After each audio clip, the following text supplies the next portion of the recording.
Y continuamos con las explicaciones de la exposición sobre esta directiva con Lina Gálvez, que es eurodiputada del Grupo Socialista y es además vicepresidenta de la Comisión de Industria e Investigación del Parlamento Europeo, aparte de miembro de esta Comisión de las Mujeres, y ha sido ponente de importantes informes como uno sobre la pobreza de las mujeres en Europa, sobre la incorporación de la perspectiva de género en el Parlamento Europeo, otra sobre la promoción de la igualdad de género en la enseñanza y en las carreras relacionadas con la ciencia y la tecnología, y también sobre el establecimiento del marco general para la igualdad de trato en el empleo y la ocupación.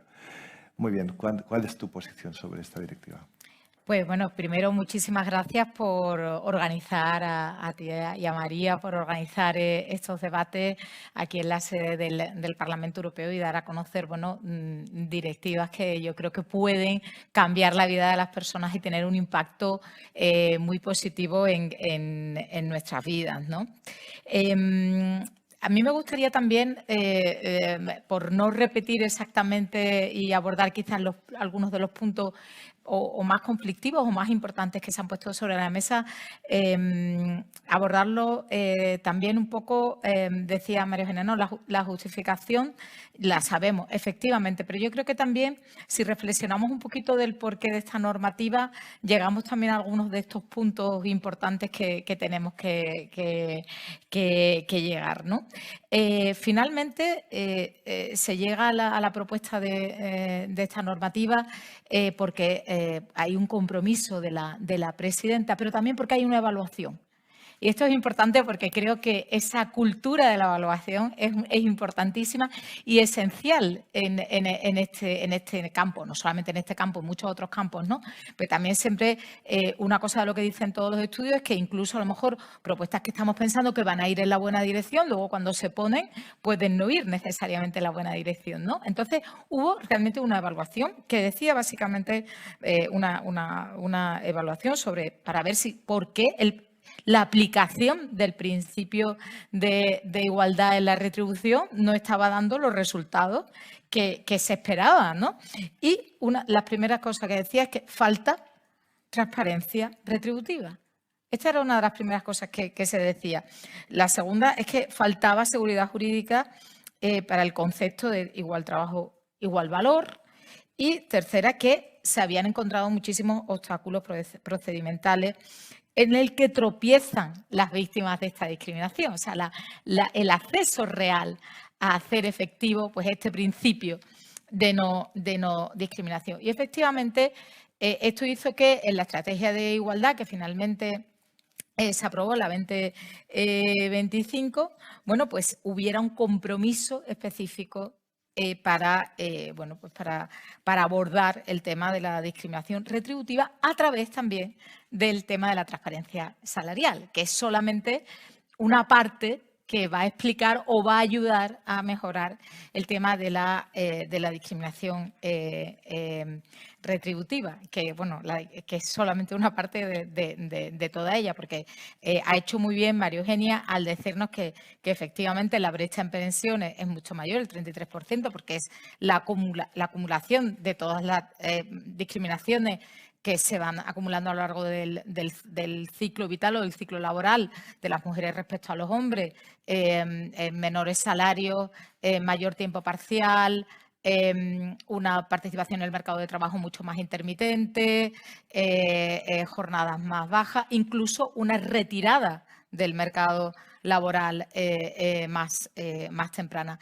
Pero es que si nos vamos a los datos de ganancia anual, que es, creo yo, en definitiva, lo más importante, sobre todo para explicar qué ganancias tenemos y sobre todo para explicar por qué hay la cuestión también de la pobreza y al final las cuestiones de las desigualdades económicas, pues nos vamos a cifras que son, para no equivocarme, en España del 35,7% y en el conjunto de la Unión Europea del 39,6%.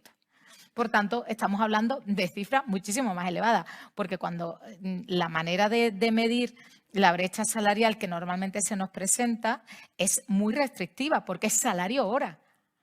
Pero es que las mujeres estamos menos incorporadas en el mercado de trabajo. Tenemos tasas de desempleo mayores, trabajamos en mucho mayor medida a tiempo completo.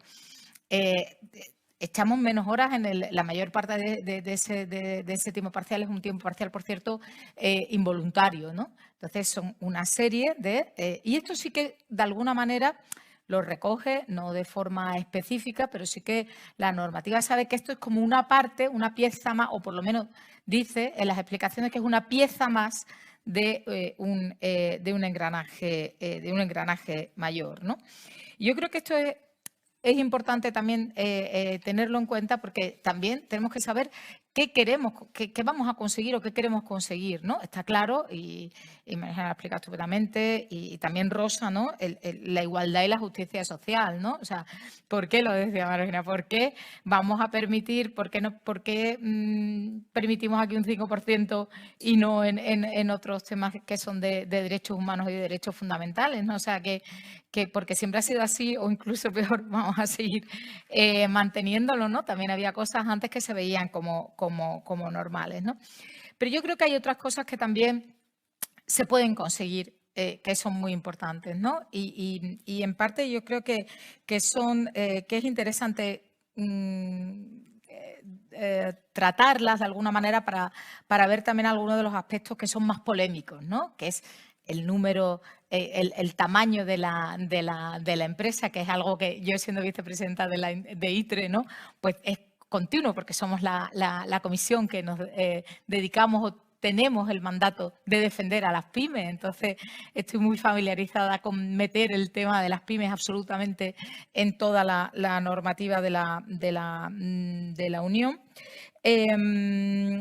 Y también incluso el tema del coste, ¿no? que creo que también es interesante, o del tipo de instituciones que tenemos que desarrollar para apoyar a las empresas en esto.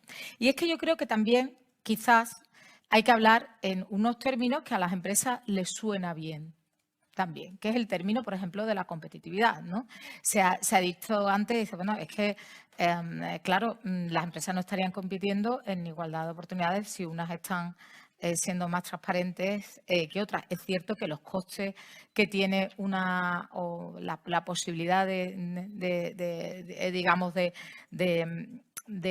si tú haces unos reglamentos para un tipo para un número de trabajadores, no es lo mismo que para menos, porque tienes más posibilidad, más grande eres de especializar más y de tener departamentos más especializados para que hagan determinadas cosas, ¿no?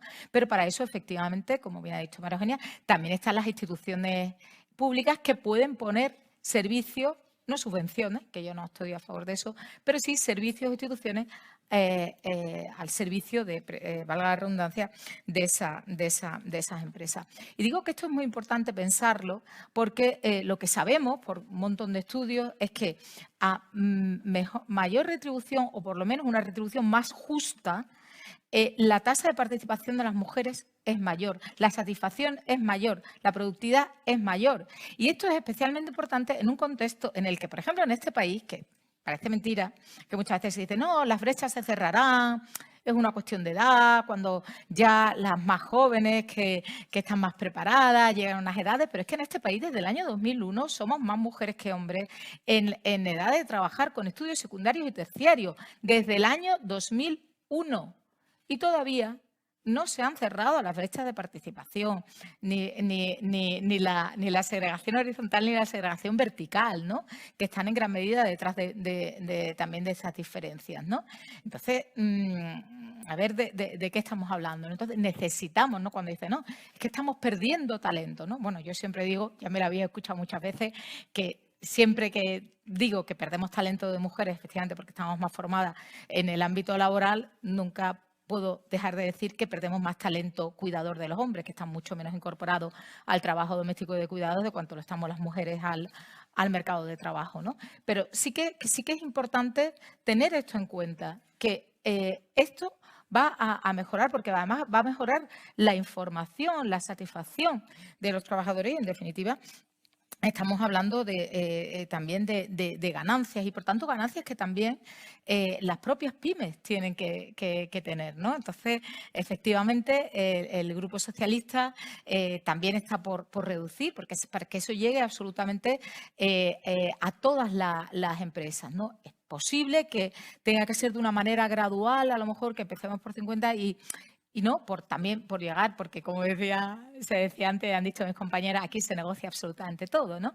Entonces, bueno, pues también una posibilidad, pero siempre, siempre, siempre con la idea de que lleguen a todos, ¿no? Yo creo que también esta idea de que también es mejor para las empresas y mejor para toda la sociedad. Esto sin duda, para el bienestar. Y con esto acabo.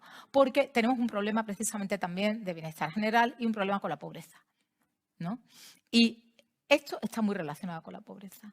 Estas desigualdades están muy relacionadas con la pobreza de las mujeres. Si cogemos las decilas de ingresos, ¿no? Que partimos la población en 10 grupos en función de los salarios que tenemos o de los ingresos, ¿no? Dependiendo de qué variable que queramos estar midiendo. Por ejemplo, en los salarios las mujeres solamente somos mayoría en las 2 decilas más bajas. En los 8 otros grupos son los hombres. Somos minorías, ¿no? Por eso es tan importante, y aquí ya me paro porque ya me estás mirando diciendo, Lina, ya.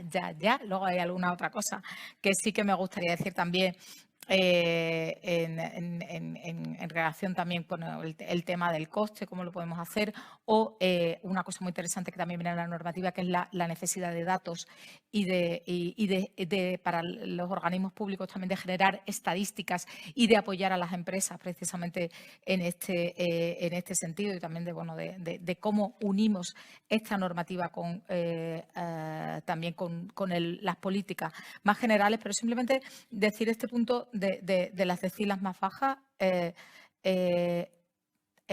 precisamente esto hay que unirlo de forma clarísima y insistiendo muchísimo en su importancia, precisamente con la normativa de salarios mínimos y con lo importante que es, sobre todo para las mujeres, el subir el salario mínimo. Vale, muchas gracias.